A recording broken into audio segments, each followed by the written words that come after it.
Hey, it's Krista. Thanks for being here, showing up for yourself, and being curious today.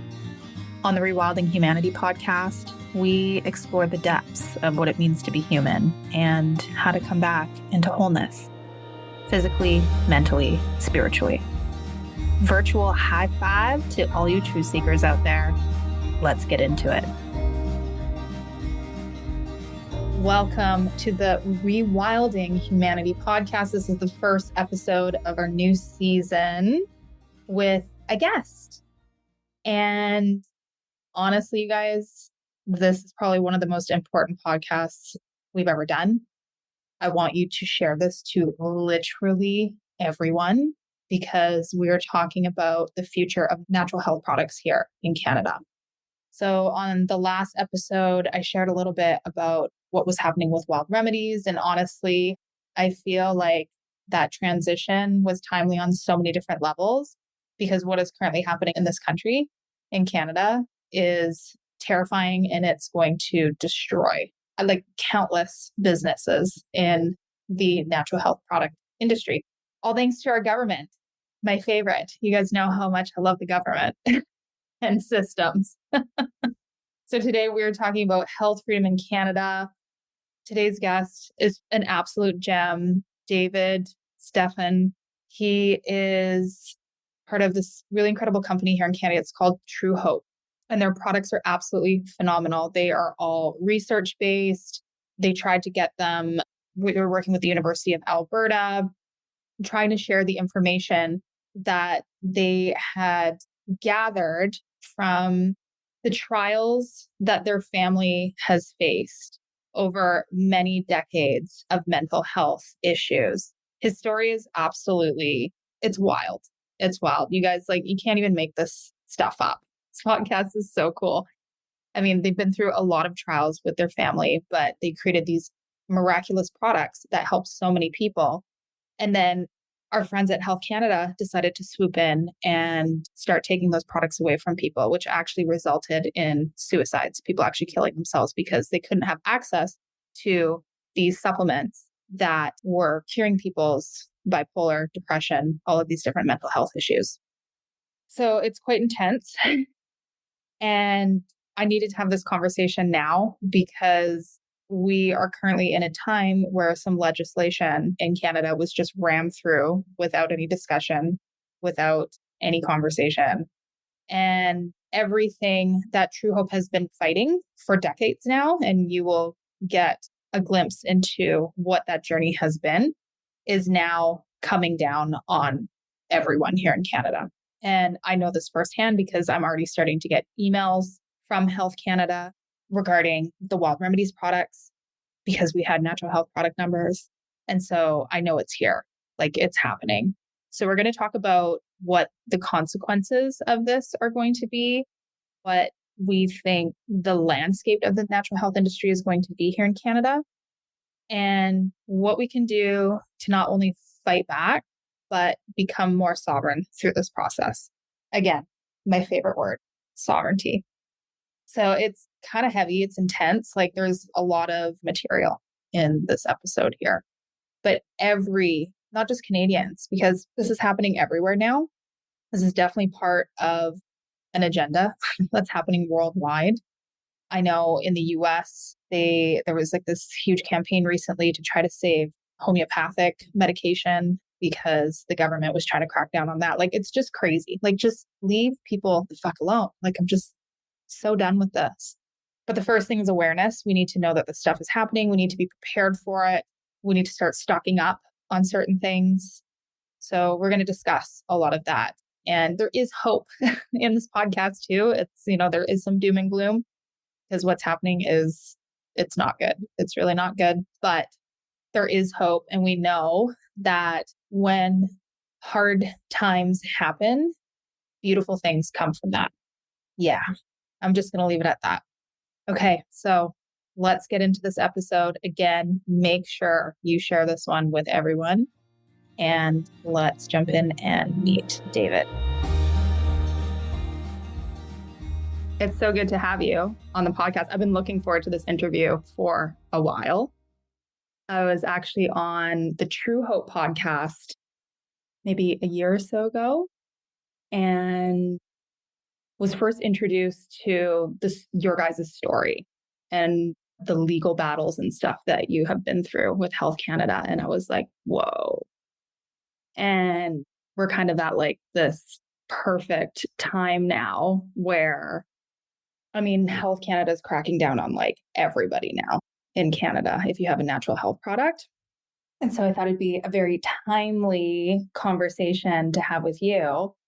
But I want to learn more about you first and introduce everybody to your wonderful product. Are you in Kamloops right now? No, no, no. I'm about 8 hours out from Kamloops. I'm in Alberta. Oh, you're in Southern Alberta. Alberta. Okay. Yeah, about 2 hours south of Calgary, kind of out in the boonies, getting close to Waterton area. It's beautiful here, kind of foot in the mountains, lots of wind. It's not for the faint of heart out here. And that's why there isn't a whole lot of population, I think, out here is the wind can just be relentless. I know there was like tornadoes or there was a huge tornado out in Alberta here recently. Was that anywhere near you or? No, I think that was about 4 hours north of here. I think it was Sundre area. Yeah. Yeah, it Yeah. was wild. I have a girlfriend who was like sharing videos because she could see the clouds starting to form and she knew it wasn't going to hit her. But I saw videos of it and it was pretty intense. Yeah, we've had some really intense weather lately. Although Southern Alberta has been like pretty good this year. Yeah. I guess you want to learn more about me. What's that? Same here in Southern BC, actually. It's been a reprieve. Yeah, it's good. Like everybody's getting hit with hot weather and all this type of stuff. The past 2 years, we have a little homestead here, a few acres that we're playing with, greenhouse stuff. Basically, I believe, like we've seen so many incredible effects from supplementation that just saving lives, literally. But I'm also, get to the root of the issue type of guy. Yeah. And, the root to mental health conditions, as we'll probably talk about here, is nutrient deficiencies. You just don't have the nutrients necessary to produce the various hormones and neurotransmitters that you need to regulate your mood. And so you need those vitamins and minerals, amino acids, omega fatty acids, all working in synergy to do that. But now we got to take one step back further. And when we take a look at our food, the food is so incredibly deficient due to modern farming methods over the last 150 years. Things have changed. Over farming has taken place. We're not working in harmony with the land. And so we are buying all of this, fresh produce year round, but it's literally empty compared to what our grandparents and great grandparents were getting. Like literally like 1/5 the nutrition, 1/5, the calcium or the copper or this, all these different micronutrients that you need on a regular basis to thrive. And so one of my little pet projects here, aside from promoting supplementation, is actually going to one step further and putting that nutrition back into the soil, getting the microbial activity taking place, and getting nutrient dense food that can actually serve to be our medicine. Because medicine or our food should be our medicine, right? Hippocrates says 2,400 years ago, let food be thy medicine, medicine be thy food. So that's a little pet project. And so anyways, going back to the weather aspect, we have gotten pummeled 2 years in a row with significant hail. So now we've invested in a lot of hail netting. We're doing more greenhouse stuff that's protected from the hail. But we've got hundreds of fruit trees and bushes, and we, for 2 years in a row, got nothing of any of it. Yeah. So this year is a good year. We've had a pretty good year. We got down to almost freezing temperatures about a week and a half or two ago, which is weird. What? Wow. Yeah, really weird. We went from like super hot, we were premature summer, to all of a sudden almost freezing. And like we're talking, I think it was 4 nights in a row, getting down to like 3 degrees, that type of thing. And we're actually having to cover our tomatoes and all that type of stuff, right? But that's the drop in the bucket compared to what we've experienced, the previous 2 years. So I'm not complaining. We still have everything intact. So that's good news. Yeah, wild. It's interesting because I feel like what we need to do moving forward in order to just like preserve humanity and the planet is to get back to the land and, reignite that sovereignty, grow our own food, all of those sort of things. But it's going to be really challenging because we are also facing stuff like extreme weather changes. And it's really interesting because, I kind of have a pulse on all of the different conversations and politics and stuff that's going on and all the different communities out there, right? And I think like through the last 3 years of the shit show that happened, a lot of people swung really far in one direction and really on like the distrusting everything and all the systems, which I'm totally on board with. But it's also like, oh, climate change is a hoax and it's just for more lockdowns and all that stuff. And I'm like, like I think that's actually still happening. It's like we need to kind of get back to like this middle way. And I'm hoping that what everyone realizes is it's really about finding that balance, and that balance and that harmony is really getting back in tune and rewilding and becoming part of Mother Nature again, because we've really separated ourselves from that. But it is going to come with crazy challenges. Scientists, I was listening to a podcast yesterday, and it was a beautiful spiritual conversation on this great podcast. They had Richard Rudd from the Gene Keys, and they had Dr. Zach Bush, and how he talks so much about the microbiome and soil health and all of those wonderful things.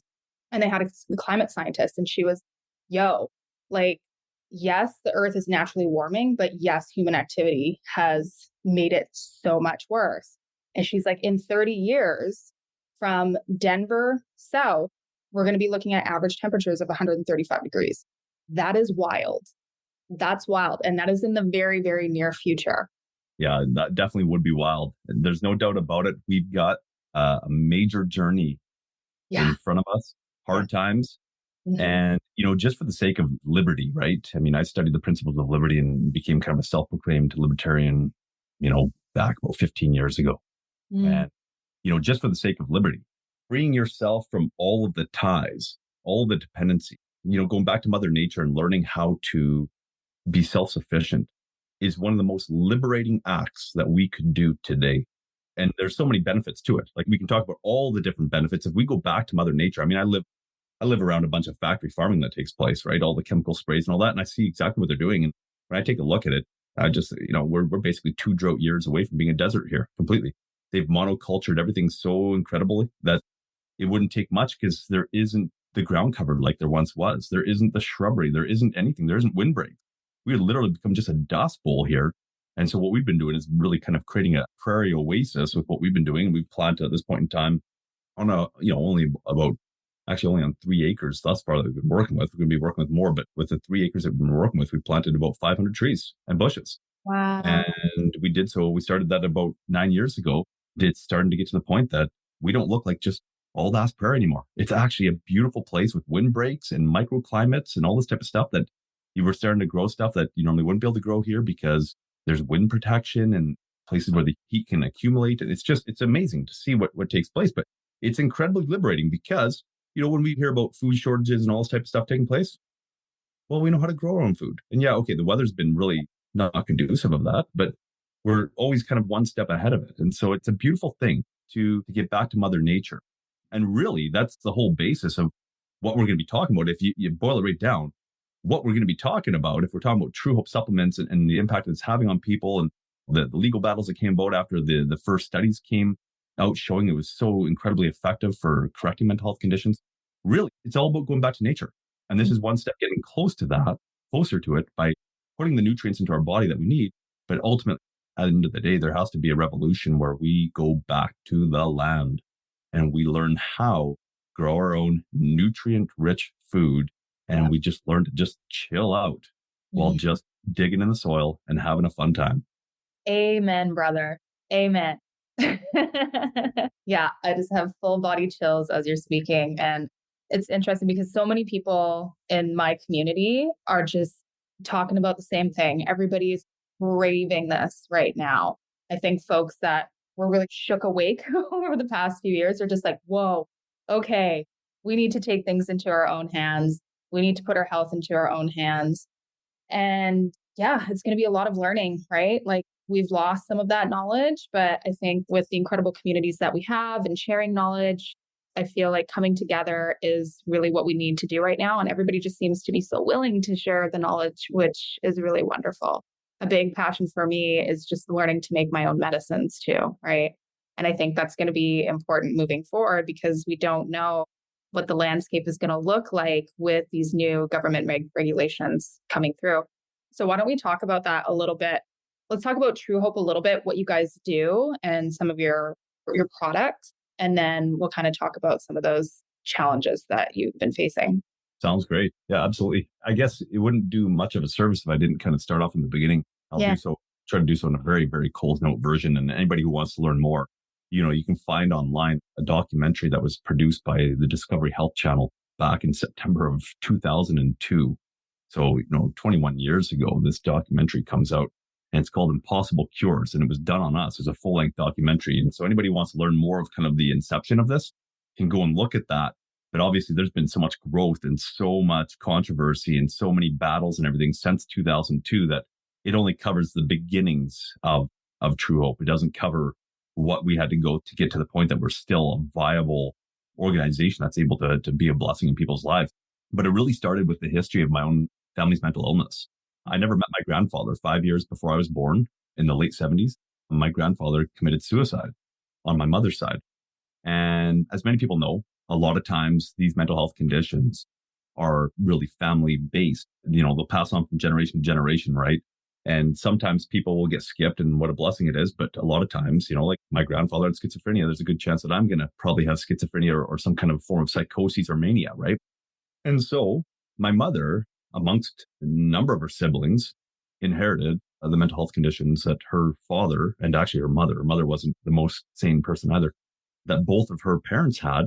And after struggling for 10 years, my mother going up, high highs, low lows, textbook bipolar disorder with rapid cycling, she goes and gets a diagnosis, and it's exactly that.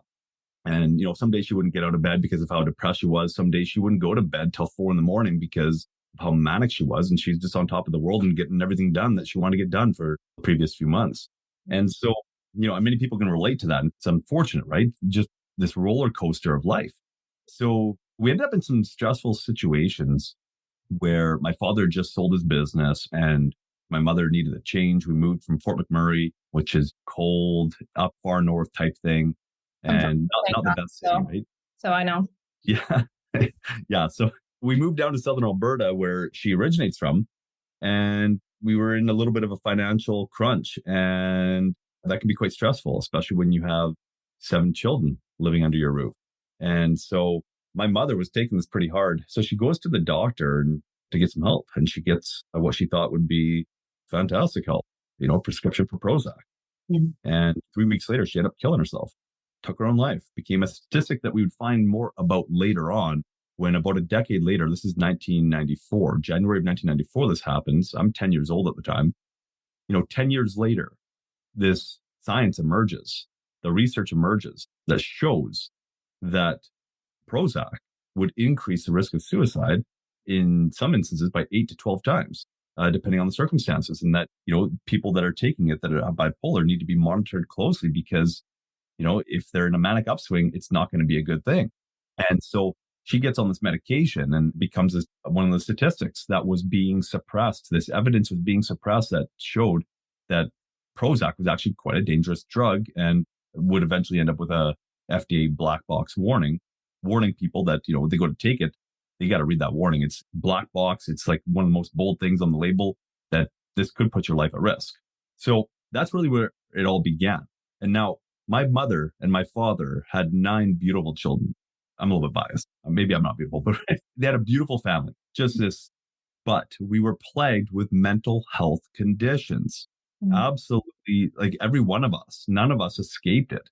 It was a little bit different in some of us. Some of us had more of the high mania, rage, that type of thing. Some of us had more of the depression and all that. But it was very reminiscent of different forms of bipolar disorder. And every one of us was struggling with it.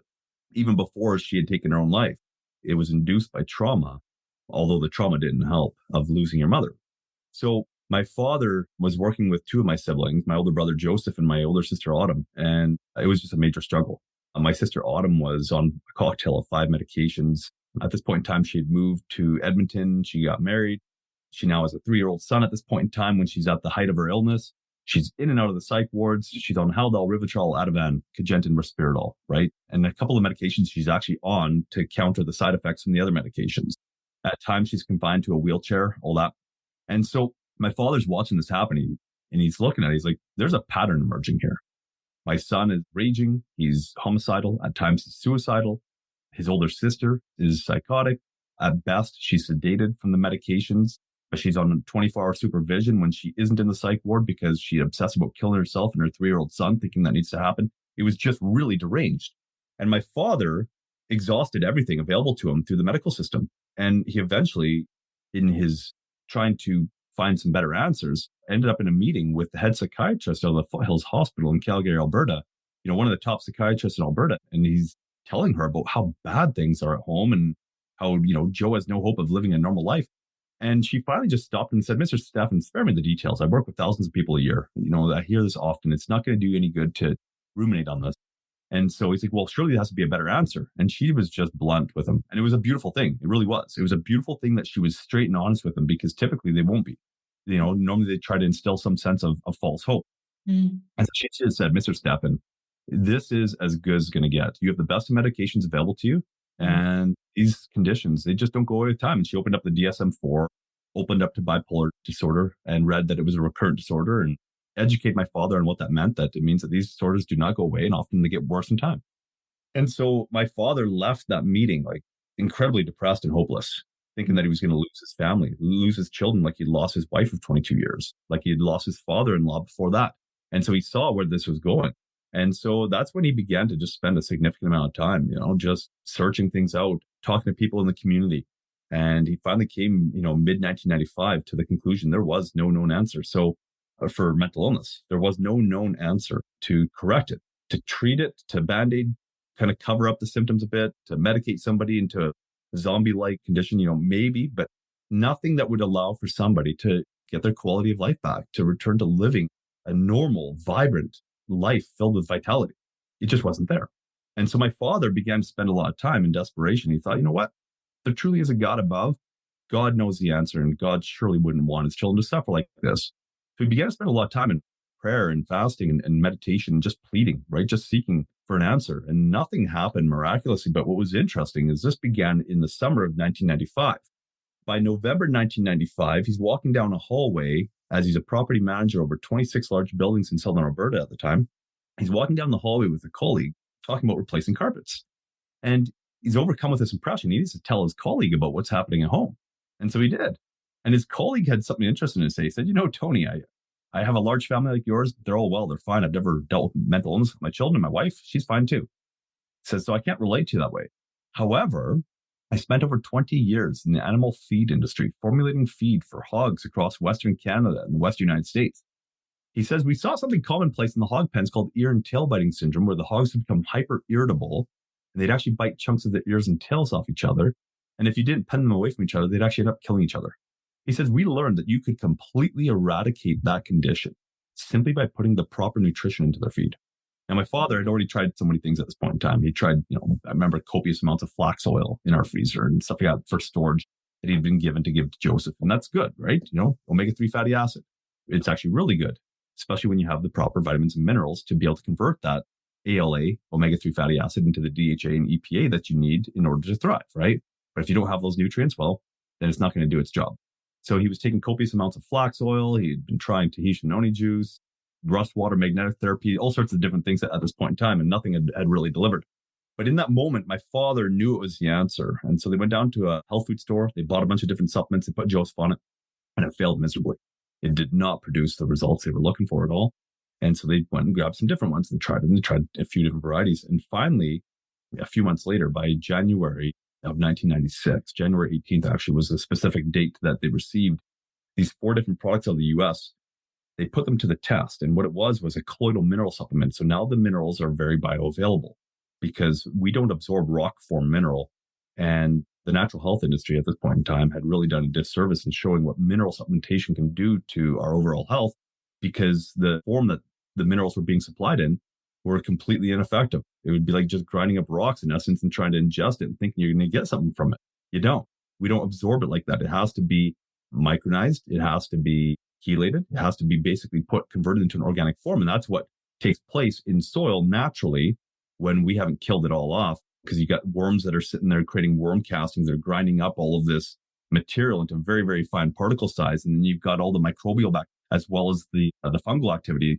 And it's breaking down these minerals and converting them. Basically, you end up with this chelation and all this.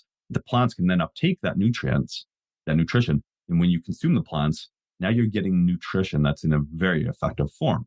And so we can't just go grind up a rock and say, hey, here you go. This is how nature supplied minerals to you. It doesn't work that way. So this was a key example of that, because now Joseph is getting onto this colloidal mineral supplement. He's getting onto a chelated calcium, magnesium, phosphorus supplement. He's getting onto a multivitamin that has also chelated minerals in it. And he's also taking grape seed extract. So these 4 different products. And it works. Within 5 days, Joseph says like a fog lifted. He can now see what was right and wrong. I think we can all relate to this. When we're working with somebody that's struggling with a mental health condition, it's almost like they're out of touch with reality, right? That they just don't grasp it, that they don't see the destructive nature of their behaviors, right? And I know one of the key words that pops up often now is, narcissist. And I've seen it firsthand. I've worked with people that you would clearly classify as a narcissist. You put them on to vitamin mineral supplementation, and suddenly they have this cognizance that takes place, that they recognize what they're actually doing, and they can begin to change those behaviors that have become habitual over time. I've actually seen narcissists become non-narcissistic, which is really cool. But we've all worked with people that just are kind of out of touch with reality and don't recognize the harm that they are incurring, that they're creating in the relationships surrounding them. And that was the case with Joseph. He was extremely volatile, extremely violent, but always right. Now he gets on the supplementation, and within 5 days, he can now see what was going on, and his behavior starts to change because he can now be self-aware, and he's self-analytical, and he's starting to change what was going on. As time goes on, over 30 days, he no longer has the major upswings of mania, going into rage and psychosis, and then the major downswings into depression and just, why am I even here type of thing, right? That's gone. He now has normal good days, normal bad days. He's now basically stabilized into what you'd consider to be the normal range. Now, he wasn't 100% better, but he was now, he would have been qualified for a diagnosis of bipolar disorder within 30 days of being on these 4 different products. And so then my sister Autumn ended up getting onto them. And that's a whole other story, long story. She wasn't willing, but anyways, circumstances dictated that she had to get onto them at one point in time. And she got off her medications within 45 days and got her life back. Wow. Got her life back, ended up, not having to be on 24-hour supervision because of the risk that she was to herself, and her 3-year-old son wanted to kill him, and kill herself. Now she ends up having 3 beautiful daughters with the same husband who was faithful and really just, stuck it out the whole time with her as she's going through this major crisis.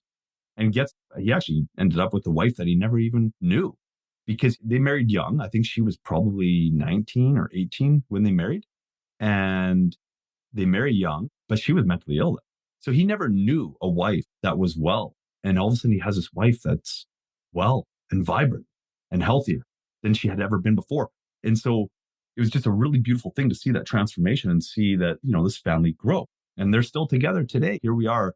This is back in 1996 that this takes place. And here they are living in Idaho. And she wrote a book. Actually, I'll show you that book real quick here. But, Promise of Hope.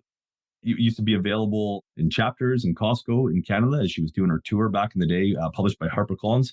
It's still available on Amazon. And in fact, I believe it's still available on audible.com. And she actually auditioned to read the book. So when you purchase it on Audible, you actually get to hear her tell her own story, which is really, That's a longer story. I don't want to go down that road. But so what ended up happening is eventually these products were getting studied, and we had no business interest. Like, my father had no business interest in this. He was still running his other business or property management, all this type of stuff.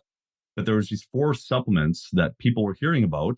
It was spreading like wildfire by word of mouth because, we lived in a small community and everybody knew who Joe was, and that he was just a really bad guy at one point in time, like just a guy that you didn't want to cross paths with. And all of a sudden he's sociable and he's happy, and people are saying, what the heck has happened to him? Like, we're talking a complete 180 here. And so then it started to spread. And my father was basically telling people about this. And then they were trying it for, their wife with depression or, their son with ADHD, and it was working. It didn't seem to respect the boundaries or the boxes of these diagnoses that we claim that all these different mental illnesses are separate, but it's all just dysfunction in the brain. It's all nutrient deficiency, right?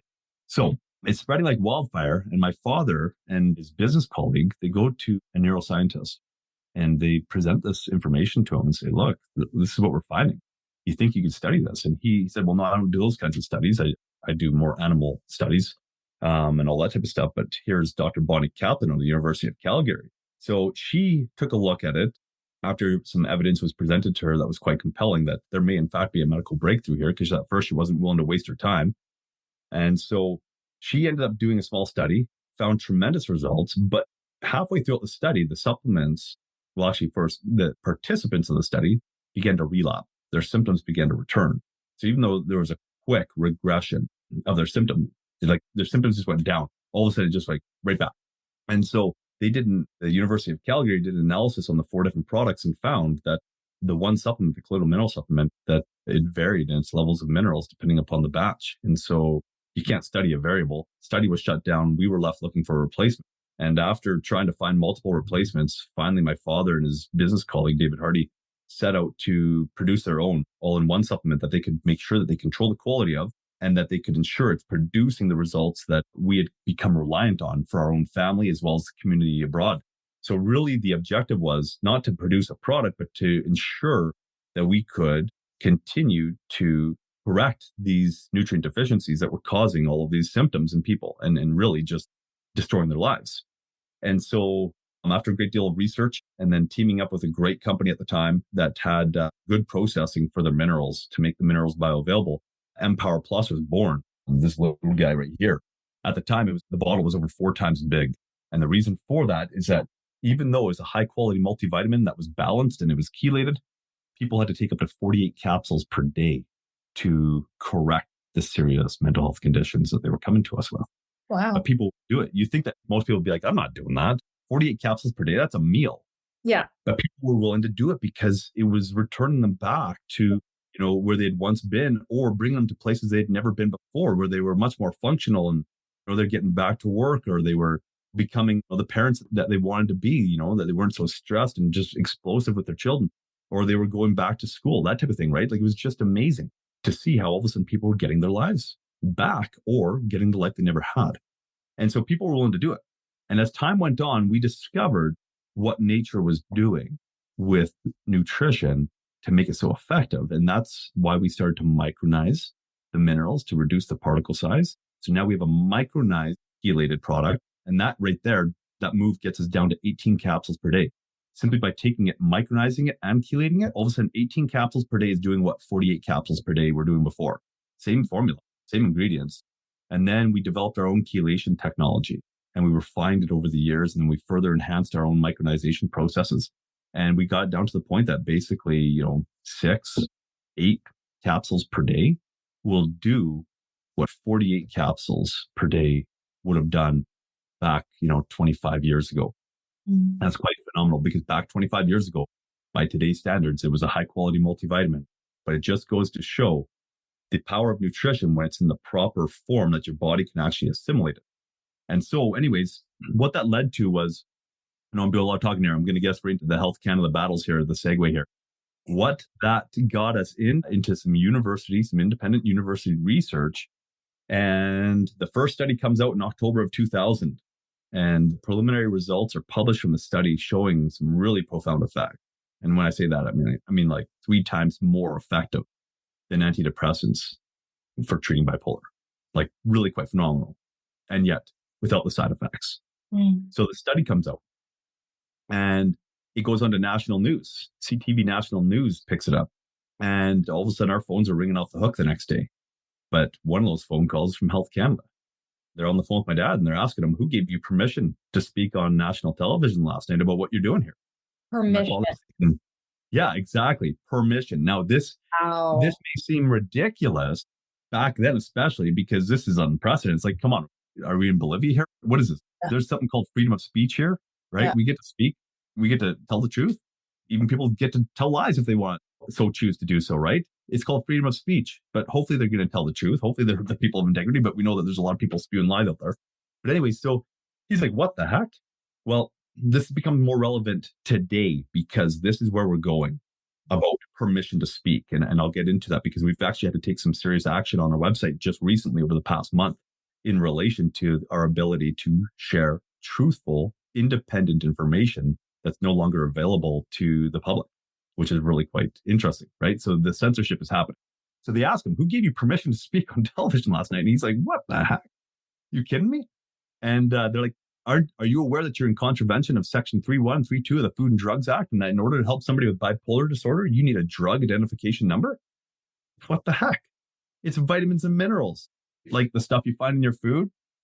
Anyway, so he tried to comply with them, and he found that it's just a complete agenda. In fact, at one point in time, the Health Canada agents in a meeting with him just said, Mr. Stephan, if you want to continue doing what you're doing, perhaps you just want to move south of the border, right? As Wow. if Canadians weren't deserving of a Canadian discovery that could largely transform their lives. And so at that point in time, he just said, you know what? I don't need the permission of some, bureaucrat in Ottawa to tell me whether or not I can be a blessing to other people like I've been blessed, that I can help restore families like my family's been restored. So he just said, you know what? I'm not listening to you guys. They supplied cease and desist orders telling them, you need a drug identification number, but basically we're not giving you the drug identification number, but you need one to do what you're doing, so cease and desist what you're doing. And he's like, no, I'm going to continue to supply this to the Canadians at this point in time, thousands of Canadians that have come to rely upon it. And so he continued to do so. Good. And he continued to just ignore what they were demanding of him. And it finally came to a head in 2003 when Health Canada shut off the products at the border. Now, remember, at this point in time, there's 3,000 Canadians relying on this. And many of them are calling Truehope their last hope. They have been through all of the rope of psychiatry, and they have received no real assistance. They basically became medical system outcasts because the medications weren't working for them. They basically thought, out of desperation, I'm looking for anything before I resort to taking my own life. And this was the story of many, many people that at this point in time were coming to us. Now you've got 3,000 Canadians who have gotten their lives back, who have gone through the harrowing issues surrounding psychiatry, and Health Canada comes and shuts it off at the border, preventing access for these 3,000 Canadians to the Empower Plus. And they set up a 1-800 crisis line because they legitimately created a crisis, and they knew they were going to create a crisis. They were prepared for a crisis before they pulled the plug on the product at the border. And so they create this crisis, and they have this script that they're basically saying, you'll no longer have access to this dangerous supplement. We advise you to go back to your doctor and get back on medications, blah, blah, blah, blah, blah, right? And you have all these Canadians that have been down that road, and they're saying, absolutely not. I'm not going back down that road again. I'm not losing my life. And unfortunately, as a result of it, because Health Canada persisted in this and they'd been warned about it, they'd actually been warned about it by Ron Lejeunesse, and they've probably been warned about it by many others as well. They're warned from us. We were telling them, hey, look, you're creating suicidal ideations in people right now. You're putting people in a real desperate situation. But Ron Lejeunesse, the head of the Alberta chapter of the Canadian Mental Health Association, was aware of the crisis that Health Canada was creating. And in some of the people that he was working directly with, he was aware of the situation. And he was warning Health Canada, you're going to create suicides. If you fast forward a few years, because Health Canada comes in, they raid us at gunpoint and all this type of stuff after with an RCMP SWAT team. Just basically, exactly what you'd see on the movies, drug bust type stuff.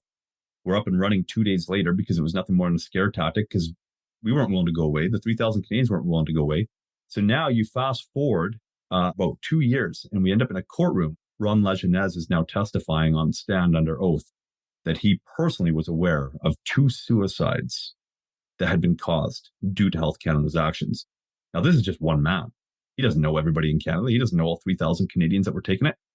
We lost hundreds of people off our database because we weren't just selling a supplement to people.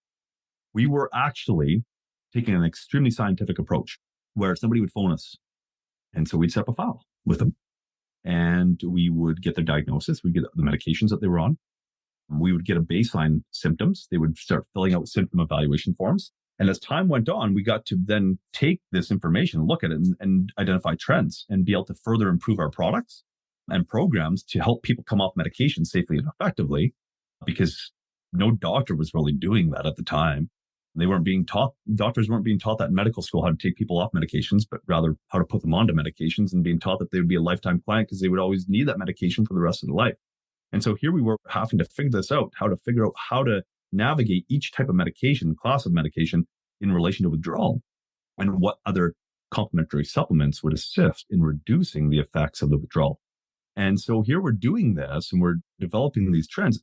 Well, at that time, we've got 3,000 Canadians in our database, and then we've got a lot more, about 10,000 clients at that point in time in the US, and then international as well. Because as you'll remember, Discovery Health documentary comes out in September 2002. They translate it into multiple languages. They push it into 50 different countries. That's really what's propelling this forward at this point in time. We're not engaged in any marketing campaigns. We're just receiving phone calls. So Health Canada performs these actions, and we end up losing about 300 clients off our database. Never returned. We had no idea whatever happened to them.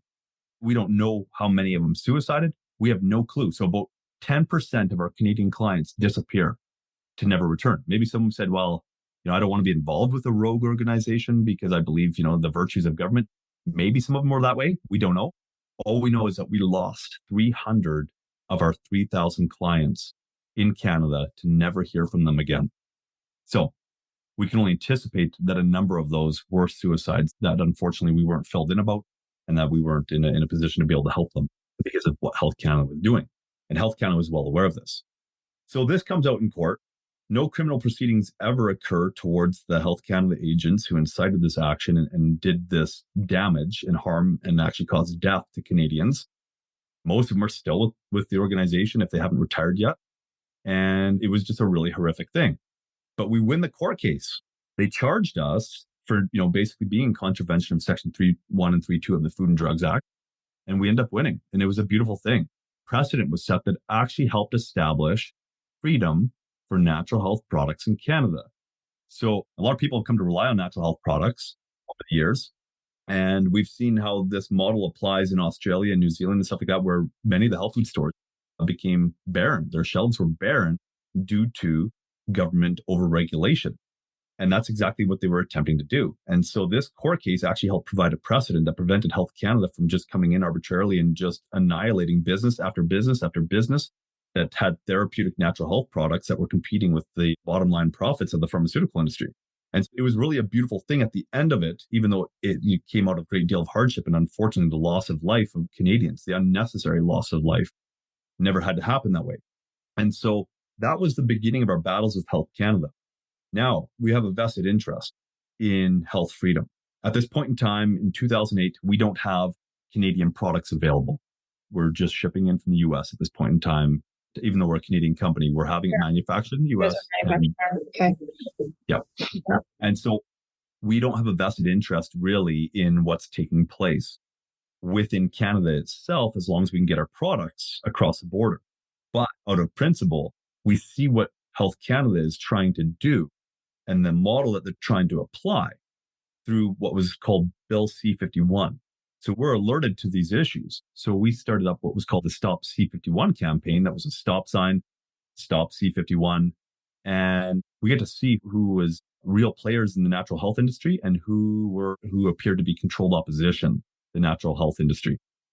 What was interesting is the largest trade body, the CHFA, Canadian Health Food Association, which was supposed to be representing all of the retailers and protecting the retailers and manufacturers from government overreach. They actually took what we'd gained a lot of traction. They didn't alert anybody to the issues of Bill C-51. We are the ones that create this branding. We start alerting the public to what's going on.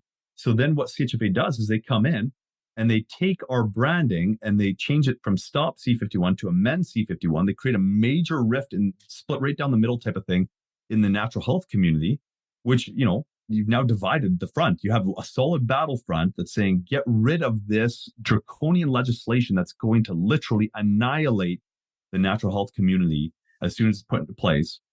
And they come in and say, no, amend it, amend it, amend it. And which completely subverted the whole movement. Fortunately, we still won. We had Bill C-51 turf. And at the same time, we're exposing Health Canada, what they're up to and all this. We created a website called healthcanadaexposed.com that showed court transcripts and everything that showed that they had no regard for human life, that they weren't there to help, protect the health of Canadians at all. It's a complete facade, really, their name is. And so we're exposing all of this and we won.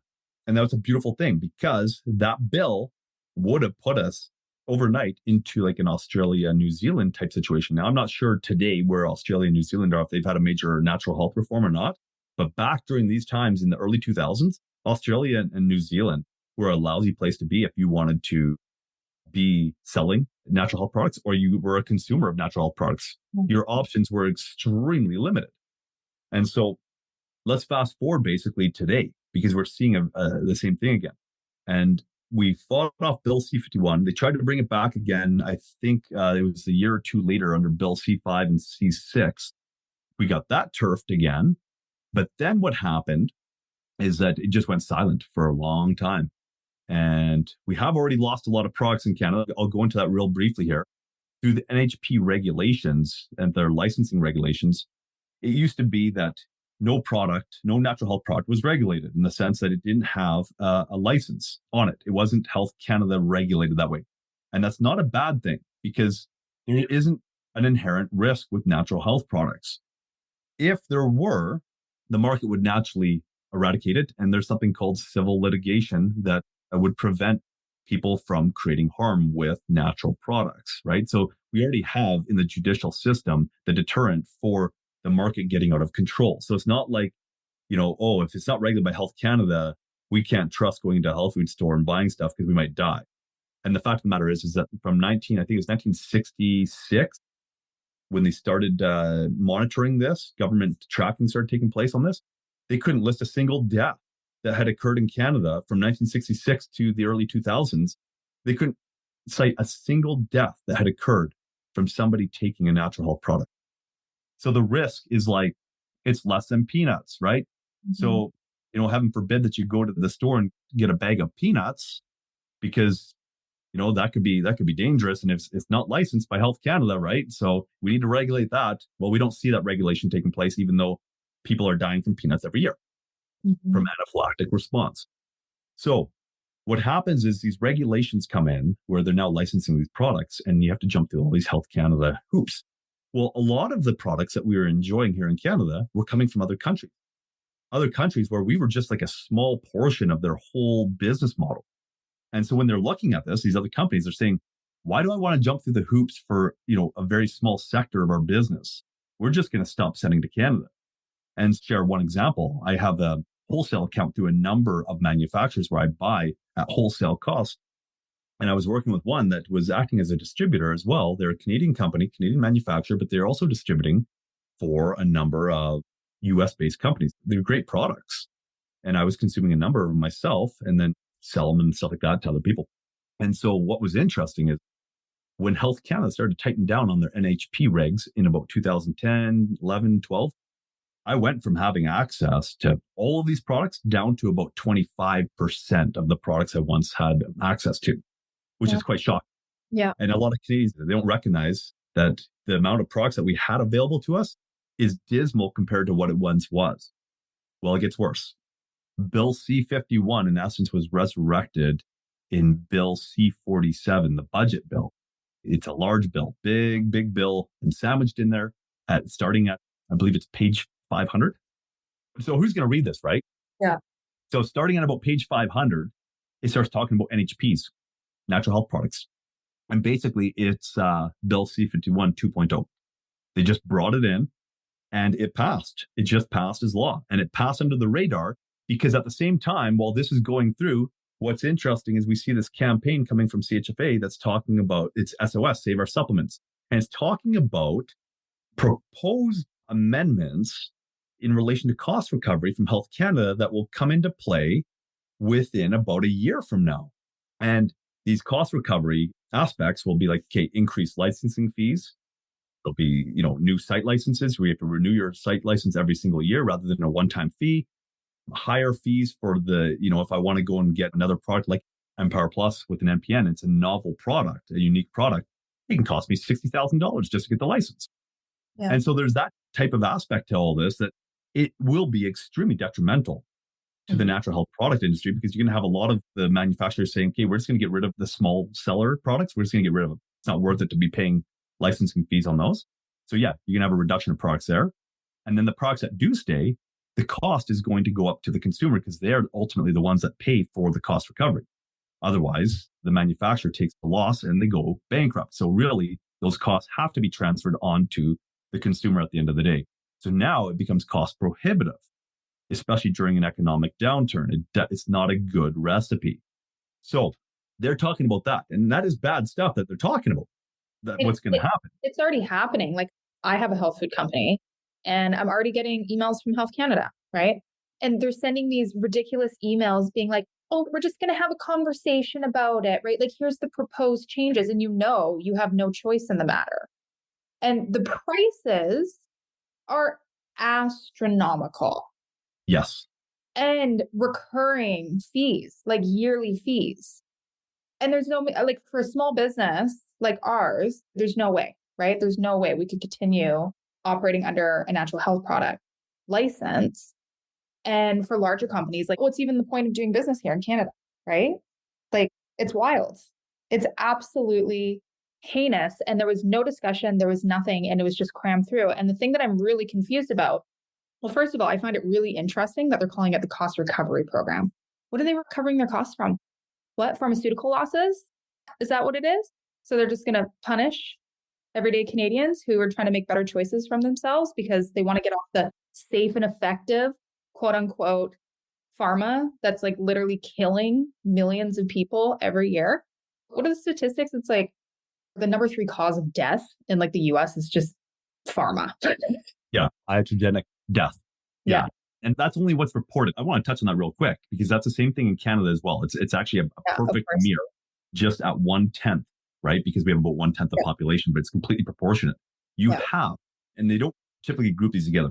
In the US alone, every year, there's about 300,000 deaths from medical misadventure or medical mishap, right? Now, that doesn't include the medication aspect of it. And that's just what's reported. Now, if I was a doctor, I would be inclined that if I accidentally killed somebody and I could get away with, like, putting it down as something else, that maybe there's a different compounding factor. So I put that down as a cause of death. How many doctors are wanting to hang themselves out to dry and say, well, it was actually our fault that they died. So that's only what's being reported with integrity. 300,000 deaths per year. Same thing in Canada. Over 30,000 deaths per year from medical misadventure. Now, couple that to how many people are dying from properly prescribed medications every year. And what it is in the US, it's over 100,000. And in Canada, it's over 10,000 from properly prescribed medications. Now, once again, that's only what's being reported. There is built into it, the nature of it is the body who's causing the deaths is not going to be one to report the deaths to provide credit for them being the ones that caused the deaths. So you want to know that those numbers are low. So when we say over 400,000 deaths in the US every year and over 40,000 deaths in Canada every year due to medical misadventure and properly prescribed medications, the numbers are probably staggering compared to that, far higher. I would suspect it's probably the leading cause of death, not the second or third leading cause of death. Yeah, 100%. What I find really confusing about all of this is the natural health supplement industry, just in Canada, I think is $3 billion per year. Why is the government trying to decimate this entire industry? I mean, we know that they want us sick and they want us dependent on pharma or whatever, but like I guess they don't give a shit about the economy, right? Because they've destroyed it on so many levels. I mean, like all the completely unnecessary lockdowns during we can call it the pandemic, but like, COVID, I don't know what the hell that was. Like, it was just ridiculous. Yeah. I guess they just want us dependent. Like, that's okay. Government is a business in itself. And we need to look at it that way, that it is a business. And businesses, if you don't have a strong mission vision, right? We do. We go through it often. So we don't ever lose sight of what we're doing and why we're doing. Otherwise, it becomes about cents and dollars. And how can we make more cents and dollars? How can we gain more of that? How can we gain more market share? Government is big business. And they're in the business of monopolizing and controlling. And ultimately, the people, what are the product or it's the currency in a sense. At the end of the day, it becomes that. And so when we take a look at that, government is about control. That's what it is. And so when you have a sick population, they're much easier to control than a strong, vibrant population that can think for themselves and have a strong sense of conviction. You want to break a people and get them to be moldable and easily controllable? Make them sick. It's the easiest way to gain control. So they have a vested interest in that. They also have a vested interest in the sense of most of the funding, I believe it's over 90% of the funding of Health Canada comes from the pharmaceutical industry. So ultimately, the pharmaceutical industry is their biggest client. And who takes precedent? The biggest clients. They always do. That's just business 101. You're going to definitely favor your A customers. And then you have the natural health industry that they're making minuscule amounts off of. In fact, they're probably not making anything off of it because they've gone and with the government overreach, government is extremely inefficient. So their programs just to license everything is probably extremely inefficient. It's costing, taxpayers billions of dollars over the years. And now they're saying we want to recover some of those costs from the industry that we put the regulations in against them, against their will. It's just mind boggling is what it is. But ultimately, at the end of the day, it's about eradicating choice. And I think making for a much more controllable population, because if we've learned anything over the last 3 years, it's that the government does not have us in mind, our best interests in their mind. It's clear. I mean, we learned that from Health Canada during the Health Canada debacle back 2003 to 2005 in the court proceedings, that they didn't care about our life then. They didn't care about the lives of the 3,000 Canadians that had come to rely on this. They knew they created the crisis. Their internal paperwork showed that before they did anything, that they were going to have to deal with major fallout from the situation they're going to put these 3,000 Canadians in. They still went forward with it. And so do you think anything's changed over the last 15, 18 years? No. Of course No. not. They know about all the data from the medical interventions that were forced on people over the past few years. They knew what it was doing. Mm-hmm. And they're still promoting it as safe and effective. When in BC, sorry. Oh, yeah, I know. It's just absolutely heinous here. We adopted your wonderful health minister. Yeah. Now we have both of them. Yeah, it's just wonderful. I mean, I don't even pay attention to that shit anymore. I mean, we can't totally put it in the past because it's still there and it's lingering and we need to be aware of it and we need to move forward and still push against that type of dictatorship. But I mean, it's clear that we need to find a new path. Mm-hmm. Yes. What do you think that looks like? That's a hard one. I know a lot of people are saying in light of all this. So we're talking about cost recovery, but we're also talking about Bill C-47, which is actually going to decimate the market much faster. And this is why real quick, and then I'll talk about the path. That's what's been kind of ignored. And CHFA has not alerted the Canadian public to that elephant in the room. That's the big one, right? The cost recovery is going to be very damaging. This is going to be absolutely annihilating. And here's why. There was a store just down the road, about an hour down the road from me, that was just caught with 17 natural health products that didn't have natural health product license. They just got fined by Health Canada. So they're actually going through and they're doing this. They're starting up the war machine right now. They've been doing so for about 6 months from our estimations based on our interactions with them. That fine, that company's still going to be in business because it's going to be thousands of dollars, the fines. What Bill C-47 is going to do is allow for things like $5 million fines per day of infraction. It is so incredibly draconian, it will shut the market down overnight for anybody who steps out of line. That's how bad it is. That's what Bill C-51 was. That's what Bill C-47 is at the tail end of it when they sandwiched in at the end of the budget bill all of this draconian legislation surrounding the natural health industry. We are going to see a major overturn, and it's already passed. It's law now. It just passed. So are they going to be doing it over the summer? I don't know. Are they going to be letting things settle out a little bit and then just also, we don't know. We know that they're master psychologists and that they know how to play their pieces right to prevent, a major revolt or at least limit the revolt. And then they've already set the precedent there to prevent us from revolting because now the Emergency Act or the War Measures Act, as it would have been formerly known as, can be incited for peaceful protests, right? I mean, the Freedom Convoy showed exactly what the government's willing to do, even if you're peaceful and you have bouncy castles and all that type of stuff. And yeah, sure, you made some noise. That's what happens at peaceful protests. Somebody's making noise. So we live in a different time. What does the path look like? I know a lot of people are talking about underground market, but here's part of the issue with that. And we've had personal experience with this over the years. Health Canada has been playing this game to try to get us into checkmate. And I think they've done a pretty good job at it. Now, I don't want to be a defeatist. There's always a solution. And sometimes it's not what we think it would be. But they played their pieces that in order for us to go underground, you have to have somebody manufacturing your products.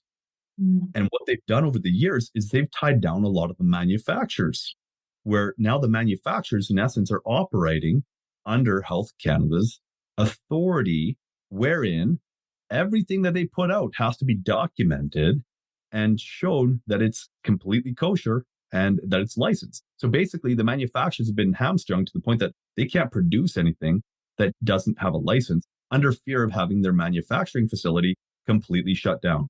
We've been working with one that actually got shut down for a few months because of an issue that took place, and it caused major rifts. Obviously, if we were working with them and all of a sudden now we can't get certain products on time and that type of thing. And they had to come under complete compliance to Health Canada to ensure that those types of issues never arose. And it wasn't even their fault. It was actually the fault of the company that supplied them the ingredients to encapsulate. And it turns out that this company wasn't completely forthcoming with everything that was in there. So basically, the manufacturers are hamstrung. They're under Health Canada's authority. So how do we go underground if we don't have anybody to make our products? And manufacturing facilities aren't just something that's quite simplistic, right? There's a lot of stuff to it. I don't know if that's a viable solution, but I know that's what some people are talking about, to keep these life-saving supplements available. When I say life-saving supplements, yeah, not every supplement is life-saving, perhaps, but a lot of them are. For a lot of people, the supplements they take, it's actually a matter of life and death for them. Absolutely. I used to be on 7 prescription medications when I was like 23. So I know, or was it 8? I don't know. It was a lot. And it's so frustrating, but it's really interesting because, as we move into like this new age of Aquaria, we're going to see a lot of systems collapsing. And I see sovereignty as being a really big theme. Your story or your dad's story, you guys just figured it out, right? You had a problem, you created a solution, you figured out the formulas. And I kind of feel like what we might have to do moving forward is teaching people to make their own medicine. We have, just here in the Okanagan, I'm outside foraging all of the time. And we have so much medicine just in our backyard. And I think it's going to be really important to reclaim that ancestral knowledge. Herbalism is the people's medicine. And I'm assuming that everything in your products is mostly herbs. I know you have like a lot of minerals and things like that, but those are all natural ingredients. And you guys have done all of the work, like creating these beautiful products and stuff. And it's super important. We still need that. But I think people also need there's no taking your health into your own hands it can't get any more potent than creating your own medicine, Mm-hmm. But it can seem scary and daunting and like, where do I start and all of those things. But I think we're going to see more of that happening. It's really intimidating to start off with. Anytime that you do something new, if you've never had a garden, just putting the first seed into the ground is so intimidating. Breaking the ground, what am I doing this for? Am I actually going to get anything out of this? Anytime we engage in something new, it can be really intimidating, especially the older we get, right? Because we put limitations on ourselves. But it's not nearly as complicated as people think. Like my wife, she does a lot of her own salves and all sorts of stuff from plants. We planted a bunch of stuff on the property years ago, just, things that people would consider weeds. And here we are, we're taking them and we're intentionally putting them onto the property and letting them propagate. And now we have access to those that we can put them into salves and all that. And there's some phenomenal stuff like, hey, if I get burned, I'm not going to be suffering. The burn's going to heal up fast. And I'm also going to have a natural pain reduction from these salves that have been produced. It's beautiful. It's really, really beautiful. Now, we're not making anything yet that we ingest other than, our really nutrient dense, healthy food that's coming from our greenhouses and all that type of stuff. But, it's just taking it one step at a time. The question comes, how do you eat an elephant? Well, I don't eat elephant, but if I did, it'd be one bite at a time, right? Don't try to take the whole thing on at once. So, for your listeners here that, you're providing sound advice, we got to get back to the roots, because those skills, regardless of what the government does to us, unless they ram us into 15-minute cities that we're just surrounded by cement that we can't do anything with anyways. Well, guess what? Plantain still does grow in the cracks of the cement. So we can still take the plantain, whatever. But as long as we have access to growing something, those skills carry with us, regardless of where we have to go and whatnot, right? However it looks. So it is super empowering and super liberating to develop those skills and that confidence in being able to produce your own medicine by using herbs and all that. And I think that's where we're going. And yeah, our products here, only one of them is actually a herbal product. And that's the olive leaf extract. And it's a phenomenal herb. The other ones, in essence, are the things that you should be finding in your herbs, in your food and all that type of stuff. When we're talking about amino acids and we're talking about the vitamins and the minerals and all that type of stuff. And so we've really honed in on that. But that's not at all at variance with the fact that that's what's supposed to be in our food. So let's get back to that and correct that. In the interim, sure, if you're struggling with a condition, take the supplements, get better, become even more productive, allow your clarity of thought to increase and your ability to intellectualize and all that type of stuff increase so that you can be better at going back to your roots. But ultimately, I mean, this is why I'm doing what I'm doing on our homestead here, is I'm going back to the roots so that at some point in time, I don't rely on this anymore. And I love this. I love what it's done for me. I haven't had to struggle with depression and suicidal thoughts since I was 13 years old. And that's just a phenomenal thing. But that I was going down the same road. I just wasn't to the place yet that I'd been highlighted. I mean, how severe my older brother was and my older sister were, they just made me look like an angel, even though I was going down the same path. So it's a beautiful thing to get there. But ultimately, at the end of the day, we got to go back to our roots so that we don't require supplementation to supplement what's not in our food. Let's put it back into the soil. Let's get that soil healthy. Let's learn about all this type of stuff. And like I said, that knowledge, that's what sticks with you. And that's liberating because in essence, that provides you the ability to survive and to thrive regardless of the circumstances and not feel so dependent upon government programs and what they're doing and food supply chain and all that type of stuff. Yeah, absolutely. I know my grandparents tell me back in the day, everybody had a garden in their backyard. Everybody. And we really need to get back to that. We really do. So how just absolutely inspiring and depending on where you're on the political scale, I guess, but the trucker movement was just so profound and it came from such pressure.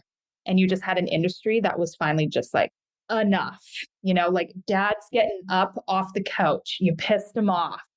That was the vibe. That's what it felt like to me. Anyway, I wonder if we might see that in the natural health product industry in Canada, because I mean, it's going to affect every single grocery store, like regular grocery stores, Save On and President's Choice, all these places, they've invested a ton. They have entire health food sections now. There's a lot of people that have invested into natural health, and I can't see them just laying down and taking it. And maybe they do. I mean, we've seen it happen during the past few years. We saw the whole nation just lay down and take it, and there was a huge fear campaign and all of that. There was a lot of psychological aspects around that. But how inspiring would that be to see the entire industry just stand up and say no? Yeah, that would be incredible. It'd be interesting to see what the government response is on it. I mean, we know the government is going to respond on it and that they've been given their marching orders because this is really coming down. This isn't a Canadian exclusive thing. We're going to see this across the board in different ways. It's harmonization is what it is. And it's really, this is WEF, World Economic Forum and World Health Organization type directorates that are being pushed down. Now, this is nothing new. Yeah, we just started hearing about WEF. Yeah, we've heard about, the WHO before over the years. They've been a long-standing organization, but this has been in play for decades. And when I say decades, even before we ended up on the scene, because it started to come down in the 90s, the attacks on the natural health supplement industry. And the people pushed back and they pushed back and they pushed back. And there was always a pushback. Bill C-51, it resulted in protests in every major city across Canada over the situation, and they dropped it. It'll be interesting to see what happens today, given the circumstances and given the director, their sense of urgency to try to ram this stuff through. It'll be interesting to see what the response is, but we need to take a stand. Whatever that looks like, whatever we feel inclined to do, we need to be taking that stand. And I know people are asking, what action can we take? Well, if you go on nhppa.org, so that's the Natural Health Products Protection Association.org, they articulate very well what the actual issues are. They're the source of information, I would say, that's credible above and beyond CHFA. So a lot of people are relying on the CHFA. Don't. They're talking about toothpaste and they're talking about cost recovery. And when people send in their letters to the MPs, the MP comes back and says, this is still up for discussion, which in essence saying there's no issue yet. It's not passed. Bill C-47's passed. That's what needs to be being talked about. And this cost recovery stuff, yeah, kick it to the curb, right? At the same time. But Bill C-47 is passed. They have the draconian powers to come in and decimate the market. That's what needs to be talked about. And nhppa.org is discussing that as well as an action plan. And we basically have to have that repealed. We have to have it overturned. It's already been passed into law. And so whatever that ends up looking like. Now, there's probably a number of solutions, potential solutions anyways. One of them, I think, is the option of having protection under the jurisdiction of the provinces, because this is a federal directorate, but yet it's within the jurisdiction of the provinces to have dominion over health, not the feds. This is a provincial thing. And so we saw this with the gun control laws that Trudeau was ramming through and what he was wanting to do. And we saw a number of provinces rise up and say, that's not happening in our province. And so there's a possibility that the same thing could take place in relation to the natural health products, that it Not may be. BC. Yeah, anybody who's natural minded would be flocking from BC to somewhere else. We'll be crossing the border to Alberta to like smuggle our freaking vitamin D and supplements and like, oh my gosh, can you imagine? What would be interesting about that is if that took place, it's quite likely that possibility of seeing interprovincial border crossings come into play once we start seeing that type of separation from the federal government. But that seems to be, in my mind, that's one of the stronger potential elements of protection. It's kind of like the last option in a sense. Well, maybe not the last option.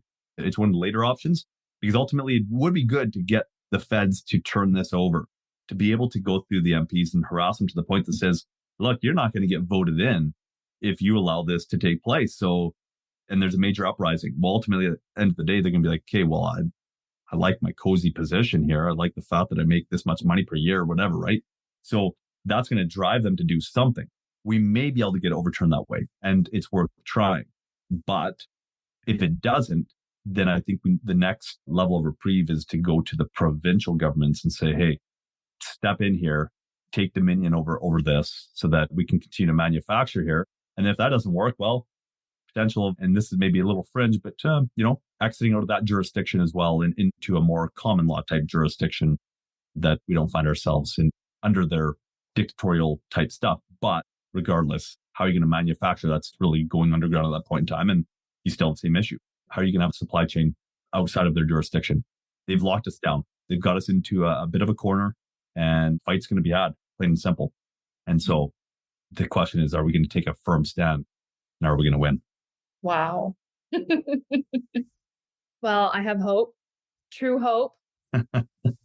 Thank you so much for sharing that story and all of the wisdom that you've accumulated over the years of being in this industry that we all need and love and will continue to fight for.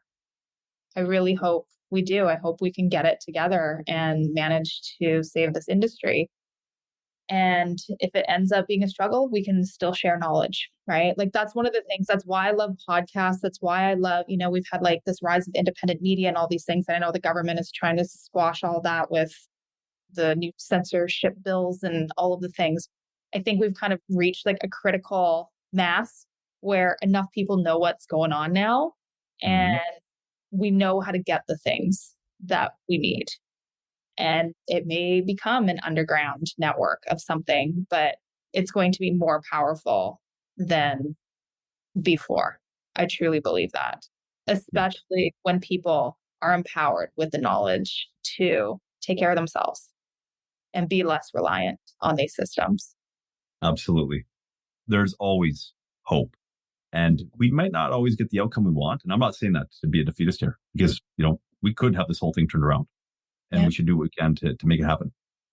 Like you're saying, if we don't get the outcome that we hope for, that we want, there's going to be a lot of wisdom and a lot of growth out of this for us taking a stand, stepping up courageously, and being very solution oriented, keeping an open mind and being very dynamic, because we're fighting a battle that sometimes we don't understand the full intricacies of, and that a curveball comes at us. At least we're dynamic enough to be able to quickly shift gears and change the way that we're operating, that we're able to do so effectively. So we're going to learn a lot of wisdom through all this and gain a lot of strength. And who knows what this ends up looking like, but we best take a stand and we best fight the good fight. Amen. All right. Well, on that note, we're going to have links in the bio, but how can people connect with you guys? Where can people get your products while they still can here in Canada? Okay. So health food stores, most of the health food stores, especially in Western Canada, carry it. In many of those health food stores, the Empower Plus is actually one of their top sellers because of the fact that it's actually helping people. They come back time at a time, keep on purchasing it. If you can't find it in your local health food store, you can go to truehopecanada.com and you can actually find where it's retailed out of. There's a location finder. So you can look up locally, and if, closest place is like an hour and a half away, then you could also find online retailers that are linked to our truehopecanada.com website. So that's where you can purchase it. As John Buckley says, I had him on a podcast just earlier this week. And as he says, as one of the modes of action to employ here is stock up on the supplements that you're currently taking, because we don't know what it's going to look like. And there's just wisdom in that. Stock up on them so that you have enough to get you through. And then also has other plans of action as outlined on nhppa.org as how we can hopefully overturn this. So it would be wisdom. If you've come to rely on supplements and you're loving them, if your budget dictates, make sure you have a buffer in place so that you'd be just fine if they cut them off, that you'd be good for at least a few months until you can transition into something else. Yeah. I've actually been doing that myself I've been relying on homeopathy the last little bit here, and there's a few that just are life-saving for me right now. And so I have started to stock up. Wise advice. Okay. Thank you so much, David. It was so wonderful to have you on today. And the story is so inspirational. I'm feeling super amped up. Anybody listening right now, make sure you share this episode. This is incredibly important. We have a huge fight on our hands right now, one that I pray that we can win. I think I'll just leave it there. Thank you. Thank you so much. And we'll catch you all on the next episode. Thank you so much for having me on. Big love as always for being here today. I appreciate you so much supporting this project. Here's to truth, unity, the mystical, and the magical. If you want to connect more, hit me up on the gram at magic, magick.maven. I'm a lover and maker of herbal potions, beautiful environments, brands, adventures, and wild crafts. So if that's something that lights you up, I am always up to some wacky adventure and would love to connect with you there. If you feel called to share this episode, please do. This is a passion project. I'm not doing any sponsorship at this time, so it would mean the world. Thanks again, and see you on the next episode.